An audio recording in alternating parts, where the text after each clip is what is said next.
a través del gran diseño, el cosmos. Una radio en común nos asocia en este tiempo. AM 830, Radio del Pueblo.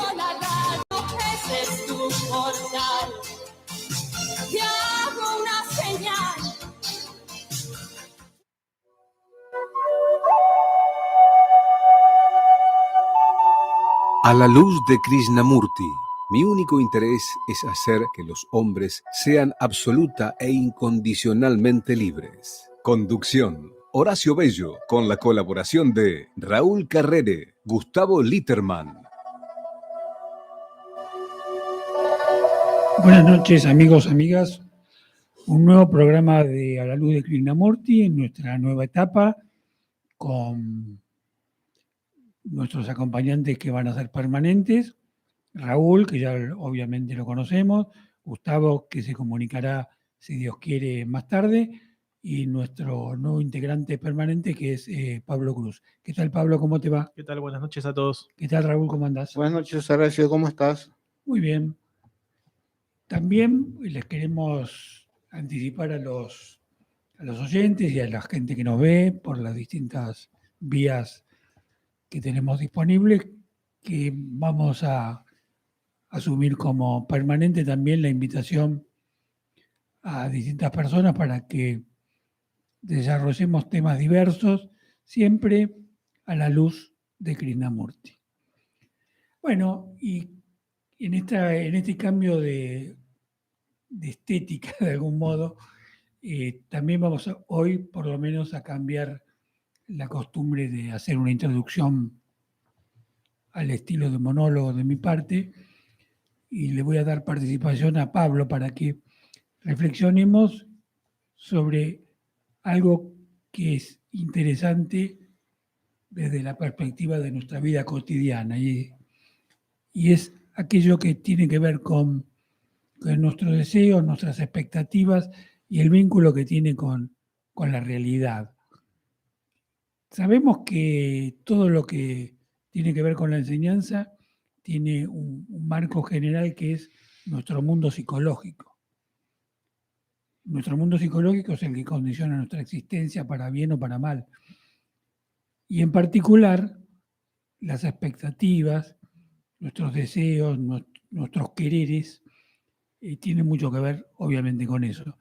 Entonces, le voy a dar la palabra a Pablo para que, en todo caso, también quizás con Raúl y conmigo intercambiemos ideas sobre qué sería en la práctica esto a lo que me estoy refiriendo y cómo influye en la eventual distorsión de nuestra percepción. Te dejo la palabra para que hagas una introducción y luego lo podemos desarrollar en un par de minutos. Bárbaro, gracias. Bueno, qué tema, ¿no? La expectativa.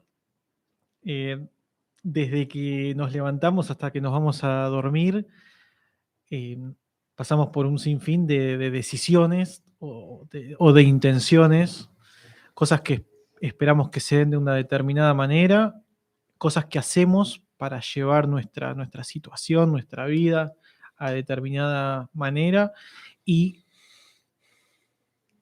esa forma, esa expectativa que se pone desde el primer paso como meta, independientemente del resultado. Nos movemos en una dirección extremadamente puntual hacia ese estadio nuevo que queremos lograr, que queremos lograr desde el yo, ¿no? Yo quiero, yo necesito, yo voy a hacer para, ¿no? Y cómo eso los conflictos y los dolores que eso genera cuando esas expectativas no se cumplen. Sí, y quizás porque no se cumplen porque surgen de un ámbito muchas veces fantasioso, ¿no? ¿Y cómo se construye la expectativa en nosotros? Bueno, a partir de lo que creemos saber, ¿no? Construimos este hipotético futuro, ¿no? Puede ser inmediato o no, con lo que sabemos, que no es más que nuestro pasado, y, y sin la conexión de ese presente. Sí, muchas veces lo que sabemos ni siquiera lo sabemos porque no lo hacemos consciente, ¿no?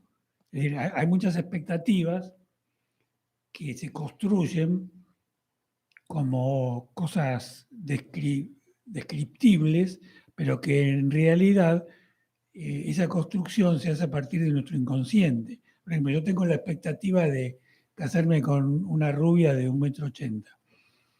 Eso es muy claro, que era una rubia de 1,80 m. Ahora, ¿por qué yo deseé como expectativa casarme con una rubia de 1,80 m? Ese es el trabajo de investigación que tengo que hacer para descubrir por qué. Y la pregunta sería, bueno, ¿qué tiene de malo que yo me quiera casar con una rubia de 1,80 m? Y primero porque por ahí busco una rubia de 1,80 m y como mi expectativa está impuesta, fracaso porque esa persona lo único que tiene Es eso. es ser rubia de 1,80 m. Pero por otro lado, es factible que yo también me vincule a una persona que sea morocha de 1,60 m. Y con esa expectativa yo nunca logre consolidar una pareja. Es decir, la expectativa, me parece, ¿no? Y ahora te doy la palabra a vos de nuevo, tiene de nocivo el elemento de irreal que condiciona nuestra vida y que también condiciona nuestra libertad, ¿no? Y nos puede llevar a la frustración. Bueno, definitivamente nos lleva a la frustración porque se produce una desconexión con esa realidad que no era la que nosotros habíamos construido. Entonces empiezan a pasar una secuencia de eventos que nada tienen que ver con lo que en teoría creemos superficial o inconscientemente que es lo que nos hace bien, ¿no? Es lo que decidimos que nos hace bien para nosotros con un- una estructura muerta que nada tiene que ver con ese presente. Vos me contabas algo de una anécdota que te había ocurrido, un hecho con el que vinculaste este tema de la expectativa hoy, ¿no? Bueno, hoy casualmente a la mañana me pasó que estaba observando cómo mi perro me pedía subir a la cama, me pedía UPA, ¿no? Y, y en un momento me pidió unos mimos, se puso pesado y yo le dije que no. Y ¿En qué idioma le dijiste que no? él, en español, aunque... em, a- así que lo que observé en ese momento fue que al momento de decirle que no, él se dio vuelta y se acostó y se quedó ahí al lado mío, tranquilo, y no, y cortó ese lineamiento en el que venía, ese querer, no, De él. ese querer de él, del animal, no se quedó colgado en su mente, ¿no? En su intención por seguir intentando lograr eso. Entonces yo me puse a pensar lo, lo que yo Hubieses hecho. lo que yo hubiese hecho es me hubiese quedado colgado Hubiese seguido hinchando. hinchando con la intención de cumplir esa expectativa. Claro. Pero el animal no, el animal siguió fluyendo, digamos, ¿no? Siguió en la suya, con otra cosa. Y la particularidad que tiene esto es eh, poder haber observado la diferencia entre el querer algo, que era lo que el animal lo que quería, era mimos, atención, upa, lo que sea, y la expectativa que no se cumplía. Que ese querer y esa expectativa parece, me dio la sensación, por lo que pude observar, que no eran sinónimos, no estaban estrechamente vinculados entre sí. Lo cual me disparó esto de, ojo que la expectativa sí genera conflicto, lo sabemos, nos pasa a diario, pero no necesariamente el querer algo. Mm. son dos cosas distintas, que yo como lo vivía hasta ahora, lo vivía como una sola cosa o algo estrechamente vinculado entre sí, que como si una cosa desembocara en otra, ¿no? Como si el querer desembocara en la expectativa y uno se queda colgado, conectado con esa cosa que no se da y que uno quiere que se dé. Eh, y porque, claro, uno sabe que el animal en su infinita sabiduría o en su infinita conexión con el presente, uno sabe que el animal no tiene un montón de los conflictos o de los ruidos que nosotros como sociedad o como especie tenemos.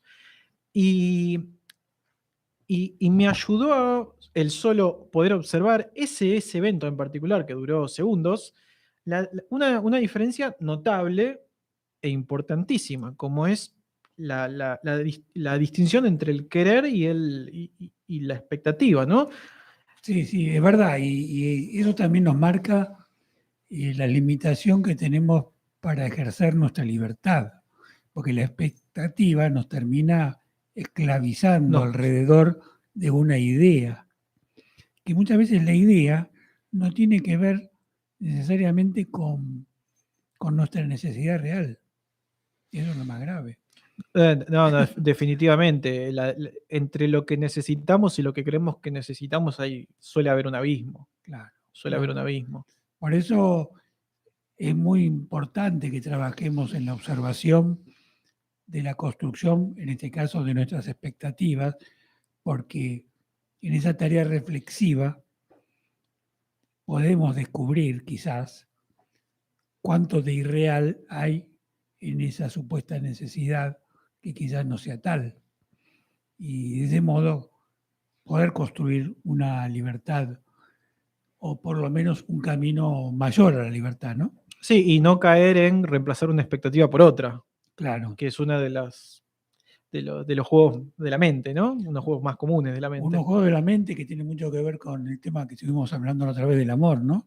Es otra de las perversiones que tiene la idea del amor. Siempre reemplazamos una expectativa por otra y creemos que cambiando personas vamos a resolver nuestros conflictos que nos van a acompañar con esas personas o sin esas personas, porque nuestros conflictos solo se solucionan observándonos, no poniendo personas a jugar un rol que solo nosotros, desde nuestra comprensión interior, podemos jugar y que no es reemplazable nuestra investigación por personas que nos den aquello que creemos que necesitamos, ¿no?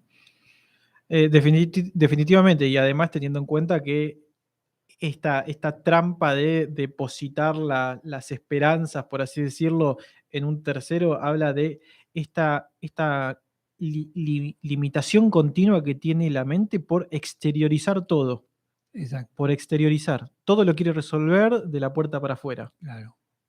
Es decir, el mundo exterior es el que nos va a dar aquello que no podemos obtener. Y lo más paradójico es que mucho de lo que queremos obtener también es un invento de nuestra mente, como un círculo vicioso. Es un círculo vicioso. Bueno, vamos a pasar a la tradicional lectura de la biografía con Raúl ¿Cómo no? y luego vamos a hacer una pausa. Bueno, seguimos con el libro de Susanaga Hueraperuma, que tuvo la oportunidad de conocer a Krishnamurti y escribió un libro, Krishnamurti, tal como le conocí. Recordemos que lo que hace Susanaga es una interpretación sobre Krishnamurti. Es lo que él veía en Krishnamurti.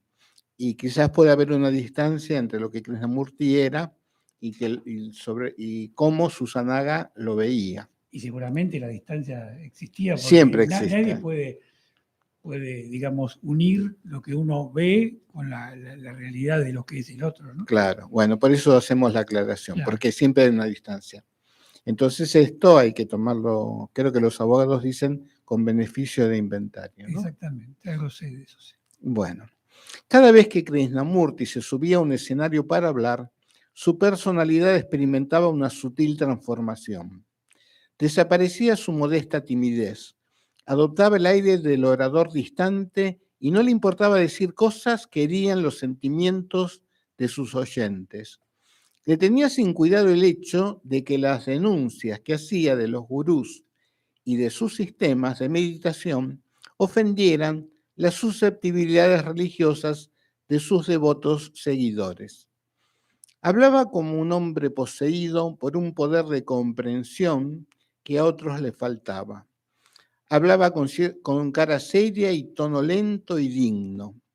La expresión seria de su rostro armonizaba con las sabias sentencias que pronunciaban sus labios. Sentencias salpicadas de breves pausas. Presumiblemente porque deseaba que su significado penetrara el espíritu de sus oyentes. Rara vez reía o sonreía cuando hablaba en público. No es de extrañar que muchos se formaran una imagen de Krishnamurti que no correspondía con su verdadero carácter, porque sacaban la conclusión errónea de que Krishnamurti era un caballero amargado y gruñón.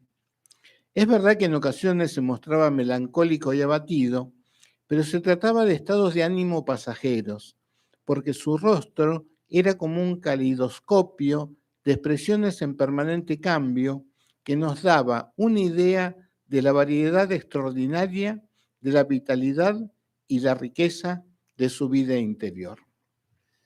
Vos sabés que, ustedes saben que uno de los grandes misterios, y creo que todos los que, si bien no hemos tenido la oportunidad de conocerlo personalmente, hemos visto sus videos en particular, decía que uno de los misterios que genera esta imagen de Krishnamurti es esa transformación que él tenía cuando exponía. Es verdad, lo que él describe en ese aspecto es así. Es como que se convertía en otra persona cuando hablaba. Esos monólogos que él tenía en esas charlas daban una imagen que era muy distinta de su vida cotidiana. Y los que hemos estudiado a la vez su biografía, hemos corroborado que había una gran distancia entre esa imagen seria, adusta, como hablando de otro lugar, y su vida cotidiana, su vida normal. Es como que el misterio entraba en él, porque otra de las particularidades que tenía la exposición que él hacía era que nunca se contradecía, que nunca se equivocaba, y uno que a lo largo de la vida ha conocido a muchos oradores, con mucha experiencia, con mucho oficio, puede decir que rara vez ha encontrado a alguien que en una exposición de una hora y media, no cometa ningún error, no tenga ninguna contradicción en la exposición, y mucho más cuando esa exposición es producto de la espontaneidad. Por lo tanto, dentro de tantos misterios que tiene la vida de Krishnamurti, creo que uno de los más claros, los más significativos, es este. Por lo tanto, a aquellos que no conocen mucho a Krishnamurti, los invitamos a escuchar, a ver sus videos y leer también su biografía para chequear qué diferencia hay entre una cosa y la otra y profundizar en el misterio, porque respuestas no hay. Sí, yo vi muy pocos videos de Krishnamurti, pero uno puede ver algunos videos donde mantiene diálogos y discusiones con gente que lo viene a visitar. Y Krishnamurti en las discusiones es muy activo, gesticula mucho, sonríe. Hace chistes. Hace chistes, sí, o sea, con una vitalidad enorme, con gesticulaciones, chistes, sonrisas. En cambio, cuando uno ve una filmación de Krishnamurti en Suiza, ve un ser humano hierático, como en meditación, que habla muy pausadamente, Muchas veces pensando. con los ojos cerrados. Con los ojos cerrados, iba a aclarar eso. ¿Con los sí. ojos cerrados? ¿Sí? Sí, Muchas sí, veces, muchas no siempre, veces. pero muchas Claro, como que cada frase viene de una profundidad y la va meditando y la va alargando lentamente. Hay todo un trabajo de expresión que en los diálogos con la gente que lo visitaba no era totalmente distinto. No sé el motivo, no tengo ninguna No tenemos pre- respuesta. no Forma tenemos parte del respuesta. misterio. Pero es importante tenerlo en cuenta, porque en esta investigación del misterio también podemos investigar sobre la naturaleza y el origen de su enseñanza, ¿no? Sí, cuando él habla, cuando le preguntan, bueno, ¿de dónde viene su enseñanza? Él usa la palabra revelación. O sea que pareciera como que él se sentaba a dar una conferencia y algo se le manifestaba. Y él pareciera como que, esta es una interpretación mía, iba repitiendo lo que se le manifestaba, como que la conferencia se le imponía a él, que él no la pensaba la conferencia, como que de alguna manera la recibía. Era un vehículo. Él como que era un vehículo, lo cual también es un misterio. Yo realmente no me quedo ni con la idea de que era un vehículo o no lo era, porque él tampoco lo supo explicar. Sí, y creo que más, se negaba a admitir que podía hacerlo, porque él, creo, esta es una especulación mía, quería generar la convicción de que cualquiera podía recorrer ese camino al que la enseñanza invita. Y cualquier persona común, cualquier ser humano de este planeta, puede hacer su propio trabajo interior y descubrir aquello a lo que él invita. Y si él hacía hincapié en que era un vehículo de otra cosa, generaba esa idea de sobrenatural que nos pone en una actitud pasiva frente al Dios que nos explica y nosotros, simples humanos, que tenemos que hacer lo que el Dios nos explica, ¿no? Convirtiéndose en uno más del montón. Exactamente. Y convirtiéndonos nosotros en meros ejecutores de algo que otro dice que uno tiene que hacer, que es la historia de todas las religiones, ¿no? Por eso también este aspecto tiene que ver con la investigación de la enseñanza, me parece. Bueno, lo vamos a dejar ahí, este tema. Vamos a ir al tema musical, que tiene que ver con el tema del amor que hemos desarrollado en el anterior programa y que seguramente lo vamos a consolidar en el próximo. Y luego sí vamos a hablar con Gustavo. Mauricio.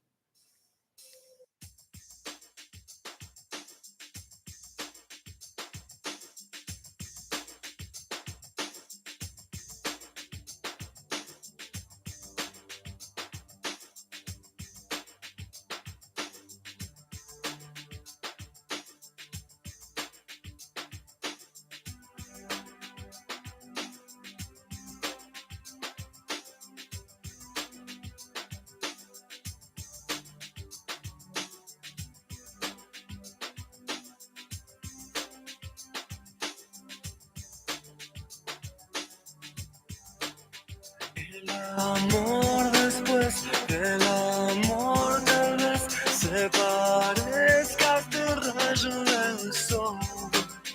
Y ahora que busqué, y ahora que encontré el perfume que lleva el dolor, en la esencia de las almas, en la ausencia del dolor. Ahora sé que ya no puedo vivir sin tu amor.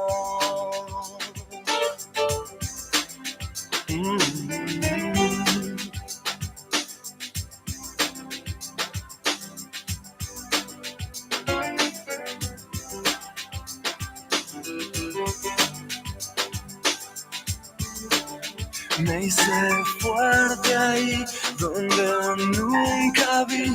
Nadie puede decirme quién soy. Yo lo sé muy bien, te aprendí a querer. El perfume que lleva el dolor, en la esencia de las almas, dice toda religión. Para mí que es el amor después del amor.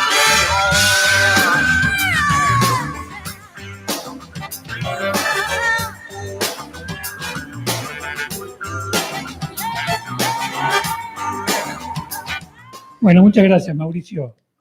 Bueno, tenemos a Gustavo del otro lado de la línea, así que lo vamos a saludar. ¿Qué tal, Gustavo? ¿Cómo andás? Bueno, primero los saludo, después digo por qué estoy preocupado. ¿Qué Bueno, a tal, ver. Raúl? ¿Qué tal, Pablo? Buenas ¿Qué tal, noches, Gustavo, ¿cómo estás? Horacio? Preocupado por ustedes.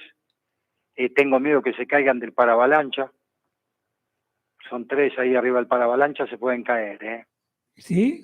No, Sí. no lo vamos a gritar mucho. Sí. Vamos a tratar de manejar un poco la situación, llevarla a un nivel de control aceptable. Bueno, intenten, porque, viste, el fanatismo Y el fanatismo, claro, ahora que se fue Pizzi, no sé qué vamos a hacer. el fanatismo los está enloqueciendo.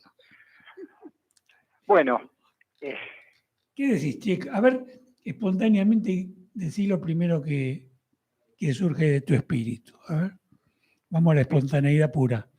te contesta Krishnamurti. Dale. Mirá, viven de conceptos, Ahí. ideas y teorías.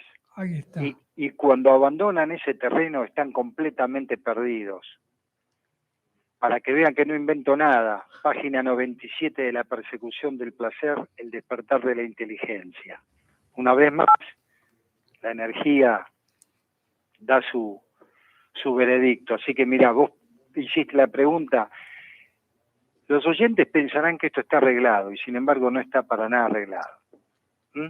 Sí, es una nueva reafirmación de que la espontaneidad tiene una magia que no sabemos de dónde surge, pero que da sus frutos. Da sus frutos. Y esto sigue así. Sí. Si tienen que responder algo de modo directo por sí mismos, se embrollan, se confunden. Por eso cuando vos me hiciste la pregunta, yo leía a Krishnamurti. Porque estabas embrollado. Claro, ¿me entendés? Así que bueno, viene todo esto, viene bárbaro. Bueno. Vos sabés que hablando de la espontaneidad y del embrollo que tenemos, hoy hablando con un amigo al que le tengo mucho afecto, él me decía, y bueno, yo por ahí no puedo ser muy reflexivo sobre el tema de la enseñanza, es como que la situación a veces me desborda, ¿no? Yo estuve ahí en esa reunión y creo que tu amigo te dijo, yo no puedo ser reflexivo sobre mí mismo. ¿Pero sí lo puedo hacer sobre otros? Sí, es más fácil, es mucho más fácil. ¿Y cuál es la diferencia? Porque es interesante. No, porque cuando uno es reflexivo sobre sí mismo, se despiertan muchas emociones y se despiertan, uno tiene miedo a ver detrás de la cortina y uno sabe que va a encontrar mucho dolor. En cambio, ver a otros uno lo puede hacer con total desparpajo y saña y ser muy cruel además. Quiere decir que nuestro ego es el principal enemigo de nuestra investigación personal. Sí, creo que sí. Claro. Quiere decir que, a ver, Gustavo, si nos acompañas, no es un problema quizás de inteligencia, es un problema de la formación de nuestro ego que bloquea la observación propia, ¿no? ¿Cómo lo ves vos, Gustavo?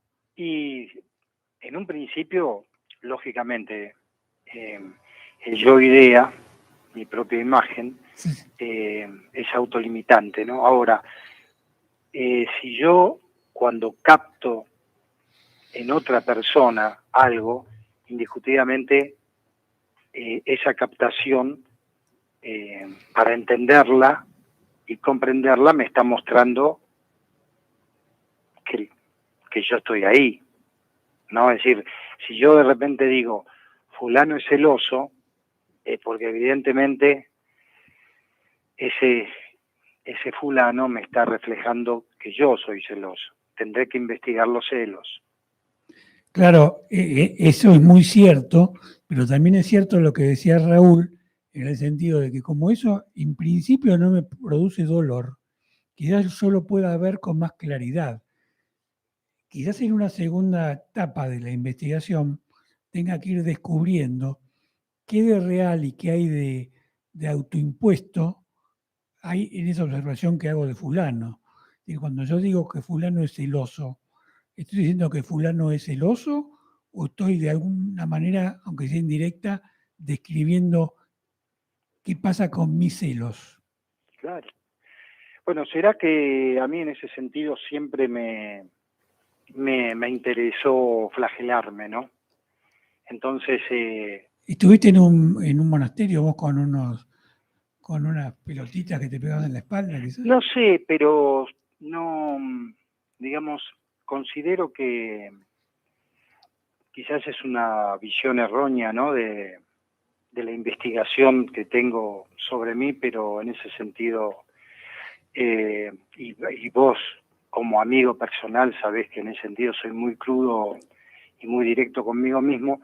Tengo el gran problema de que soy muy talibán respecto, ¿no? Es decir, a una idea me falta quizás un discernimiento un poco más equilibrado, pero en cuanto a ver las situaciones, soy totalmente descarnado, ¿no? Pues fíjate qué compleja que es la observación, porque cuando hablábamos con Raúl de este amigo que quizás no se podía observar del todo porque le produce dolor la observación, vos decís, yo por el contrario me doy con un fierro, no usás esas palabras, pero más o menos es lo que interpreto.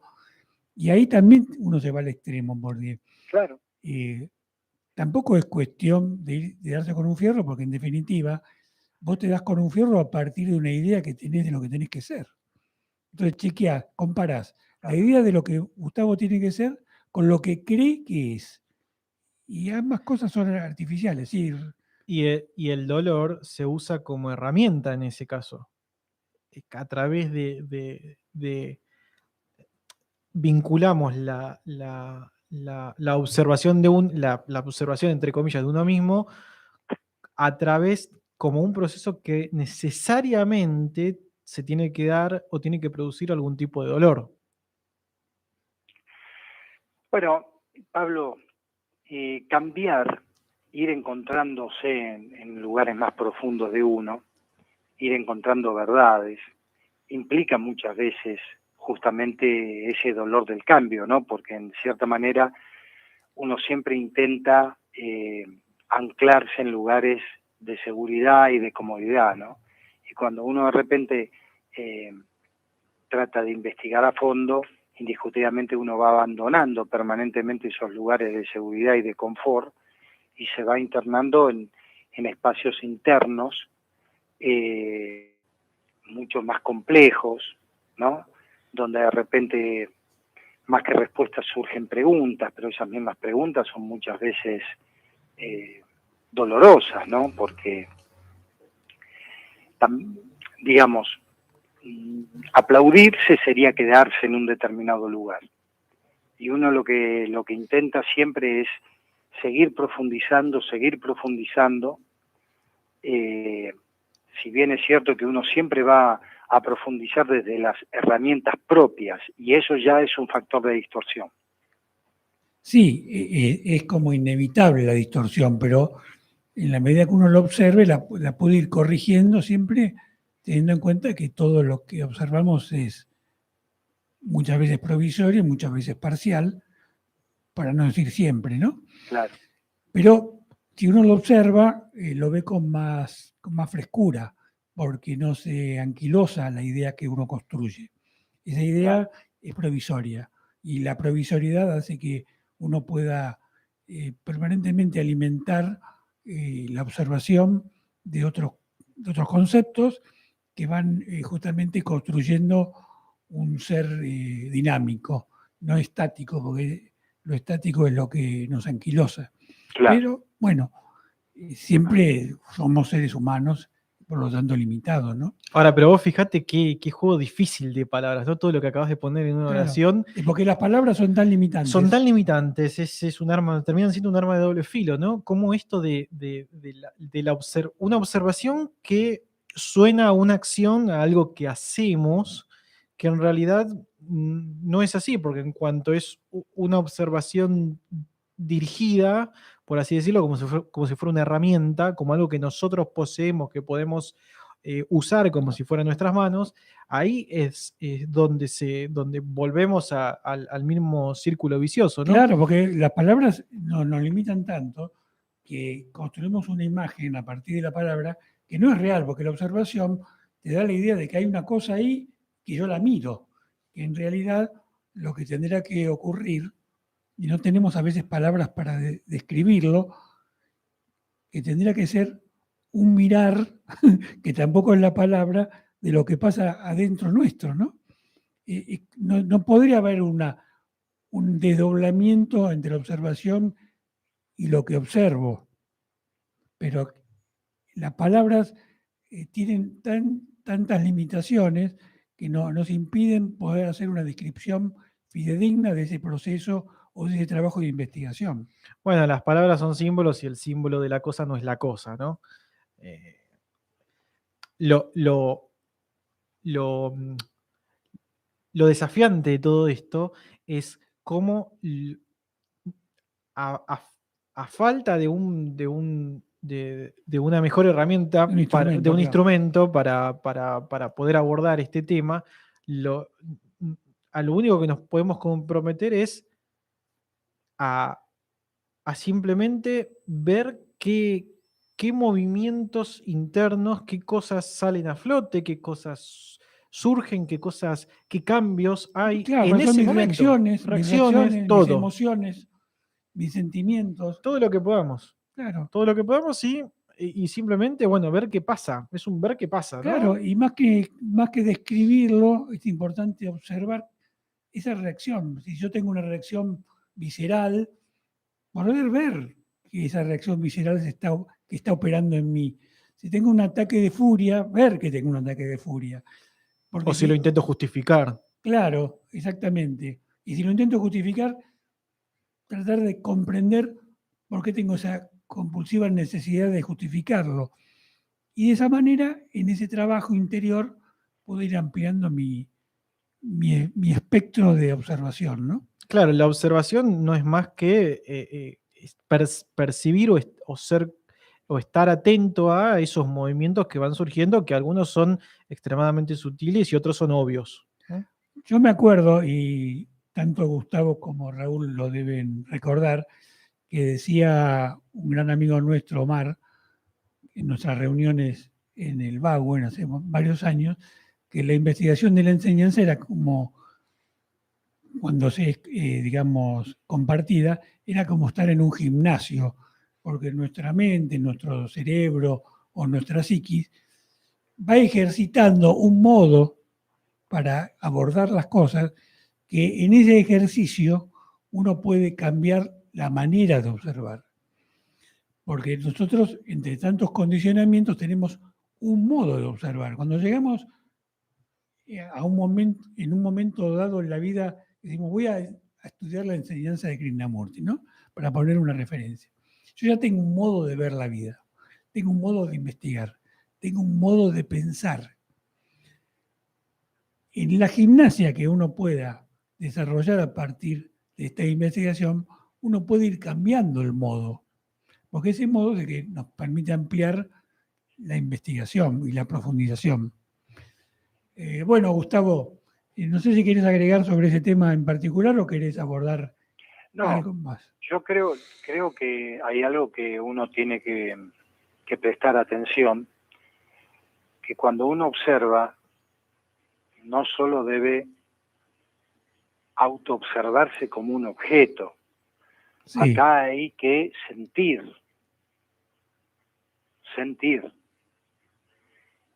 Entonces, desde el sentir se produce un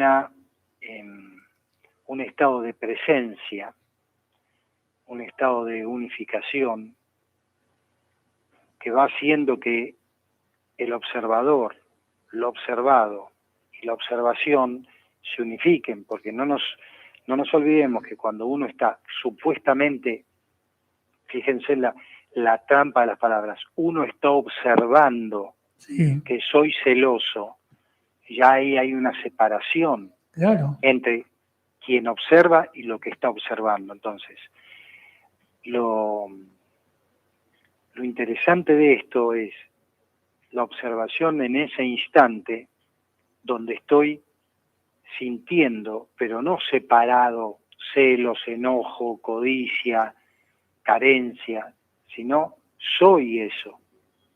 Y desde esa sensación de ser es donde aparece otro perfume de la cosa.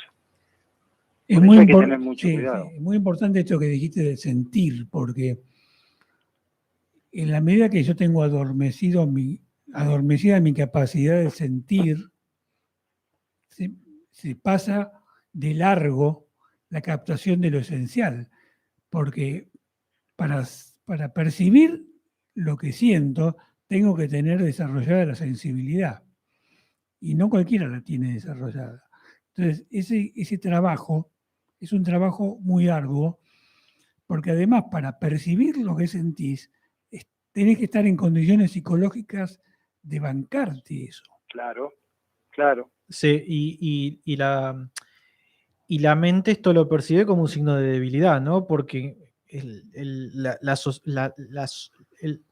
el mundo el colectivo, ¿a qué nos lleva? A que cuanto más duros, cuanto más costras se forme alrededor, menos sensible vamos a ser, y vamos a ser más fuertes y vamos a lograr más y nos Y vamos a vamos a llevar, triunfar. vamos claro. a triunfar, nos vamos a llevar el mundo por delante, y a medida que vamos yendo en esa dirección, nos vamos restando oportunidades de sentir lo que es, ¿no? Así es. Pero fíjate, Pablo, que en lo que vos decís, vos te estás referenciando hacia un exterior, hacia lo general. Y en la observación uno tiene que autorreferenciarse. Entonces, cuando me autorreferencio,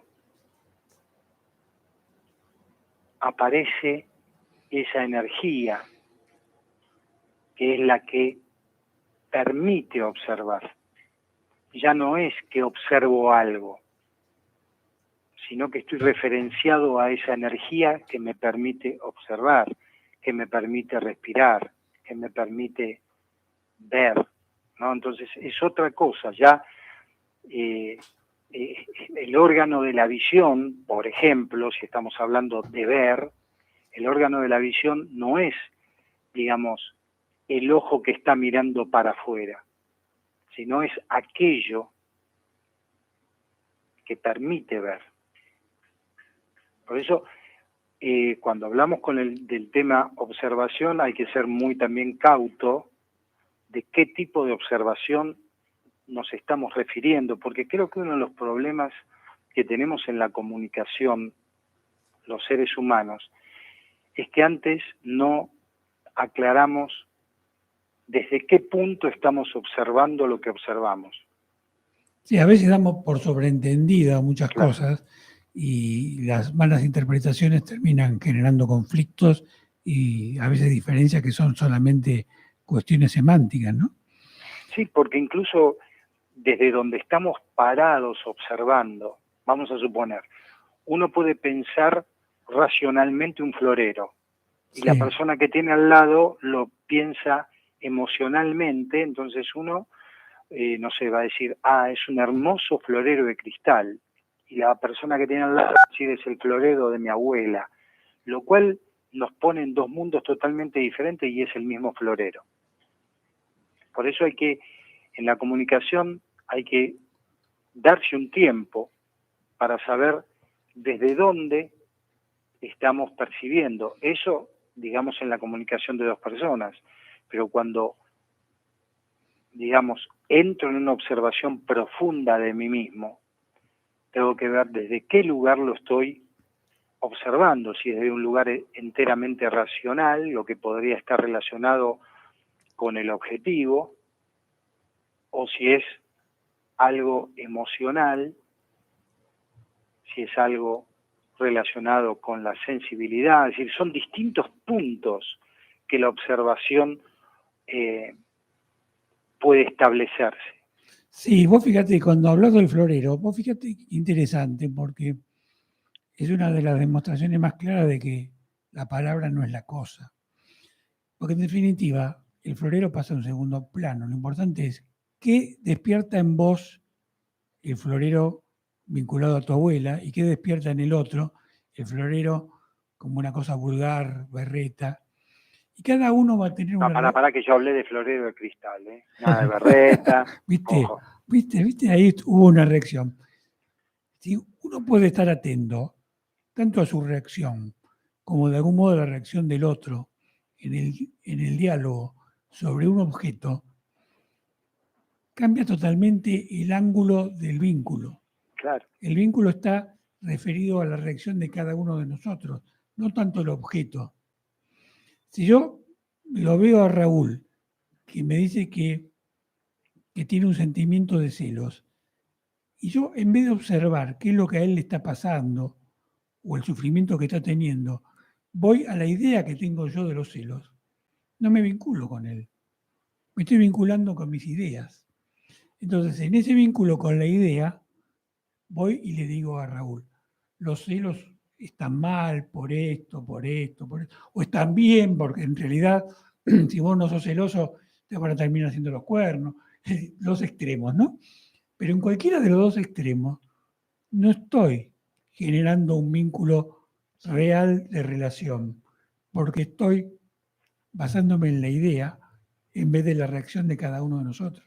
Es muy complejo el tema y quizás en un programa de radio sea difícil abordarlo, pero si nos tomamos el tiempo de reflexionar, vamos a ver que la dimensión del vínculo cambia totalmente a partir de dejar en un segundo plano el objeto y centralizarnos en la reacción de cada uno de nosotros. El vínculo o la relación se convierte en el denominador en común con cualquier cosa.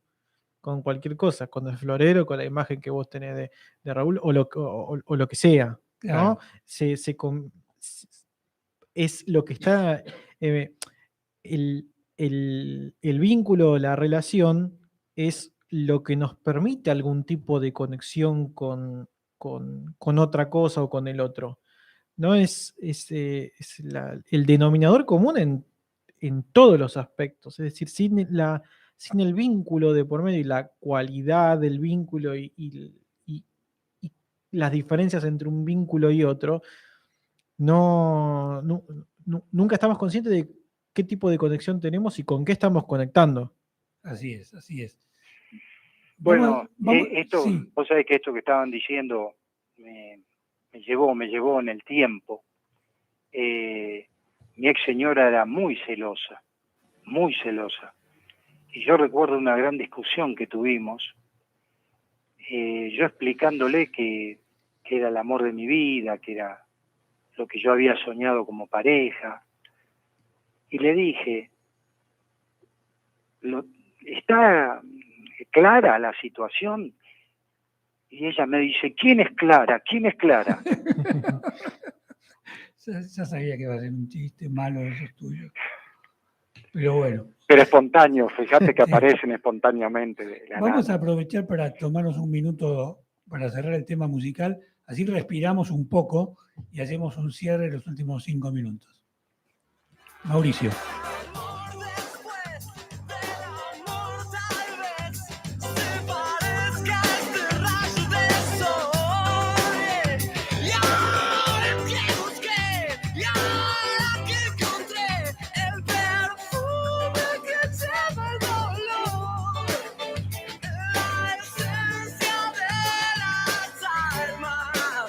Dice toda religión para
Bueno, ¿estás ahí vivo todavía, Gustavo? Sí, estaba escuchando. Estaba tratando de recordar si esos coros que tenía Fito Páez era Celeste Carballo y Puyol. No estoy seguro. Creo que esa va a ser este Carballo, ¿no? Entonces, Puyol estaba casi seguro. Mm. Pero bueno, no importa, es anecdótico, pero muy buen coro. Sí. Creo que fue ese long play Sí, de Fito fue lo más, ¿no? Sí. Fue lo mejor de su Sí. carrera. Bueno, vamos a ir cerrando el programa. Justamente estaba comentando acá a los muchachos que me parecía muy denso el tema, muy interesante, muy profundo, pero muy denso. Por eso invité un poco a alivianarlo con el tema musical. Pero no sé si vos querés cerrar con algún texto de Krishnamurti o querés agregar algo sobre lo que estábamos hablando. Y mira, yo ya hice el chiste del día, yo ya creo que estoy Estás hecho, ya lo Estoy declara. hecho. Pero hay un tema que presenta Krishnamurti interesante y no lo va a desarrollar. Él pregunta a la audiencia, dice, ahora quiero averiguar también, a fin de descubrir qué es el claro pensar, quiero averiguar cuál es el origen de la memoria. Y entonces agrega, ¿no? O esto es demasiado difícil para ustedes, demasiado abstracto.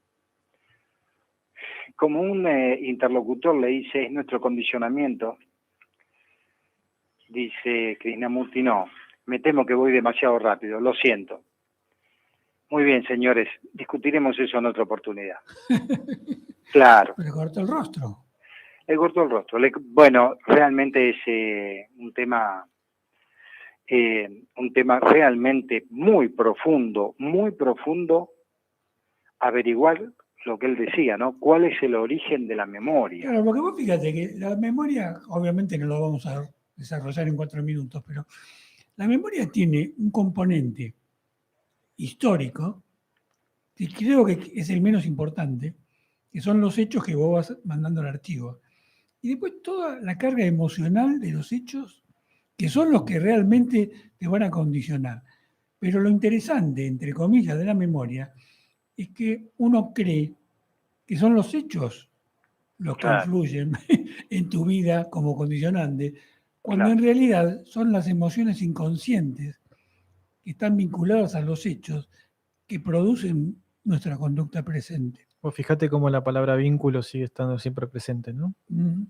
Claro, porque todo lo que es la memoria tiene que ver con nuestras relaciones con los demás, además. ¿Qué memoria tenés sin vínculo con los demás? Ninguna. Ninguna. Sí, vínculo con algo, ¿no? Claro. Vínculo con algo. Sí. En realidad yo diría con alguien o con algunos, porque yo no tengo conflictos con la montaña ni con la belleza del árbol. Tengo conflicto con las personas. No, pero no necesariamente tiene que ser algo conflictivo, ¿no? Podés tener una situación emotiva, no sé, con un árbol donde desde pequeño apoyaste tu espalda para leer un libro y el árbol fue creciendo y envejeciendo a medida que uno crecía y envejecía. Y eso también es un vínculo fortísimo, ¿no? Por eso, cuando hablamos de vínculo también hay que ver desde la expansión de la conciencia que se va vinculando, no sé, con todo, ¿no? Te podés vincular con algún viejo jingle de cuando uno era chico, de alguna propaganda y hoy de repente aparece de la nada. No sé, yo por ejemplo hace poco le cambiaron el logotipo porque era una negrita en la harina blanca flor y cuando vi el nuevo logotipo recordé todo parte de mi infancia cuando de repente mi abuela cocinaba y si bien está el vínculo con mi abuela, está realmente el vínculo con la harina, ¿no? Es decir, Claro, pero ahí está la emoción. Vos fíjate que claro, todo lo que por eso te dije, la emoción está siempre, está en el árbol que te apoyás de chico. Claro. Por eso, eso es lo que escondemos en general, la emoción vinculada al hecho. Porque seguramente si yo hubiese experimentado algo en ese árbol hubiese sido algo muy distinto. Y mi experiencia hubiese sido muy distinta, pero el hecho es el mismo, estar vinculado al árbol. Y lo que te mueve el recuerdo, ¿no? La relación que tenés con ese recuerdo te va a mover de manera distinta. Así es. Bueno, acá Mauricio me está presionando para cerrar el programa. Perfecto. Así que vamos a, a cerrar. Sí, Y- discúlpame, sí. lo de Mauricio inteligente, porque el programa ya no da para más. Ya no da Así para que más, bárbaro, claro, excelente lo de Mauricio. Estamos ya agotados con nuestros cerebros, Espontáneo, nuestro cerebro espontáneo. pequeño. Bueno, nos reunimos el próximo martes. Un abrazo, Y buena semana. Muchas gracias y hasta luego. Gracias, buenas noches. Buenas noches a todos. De Krishnamurti. Mi único interés es hacer que los hombres sean absoluta e incondicionalmente libres. No, non ti nascondere. Las 4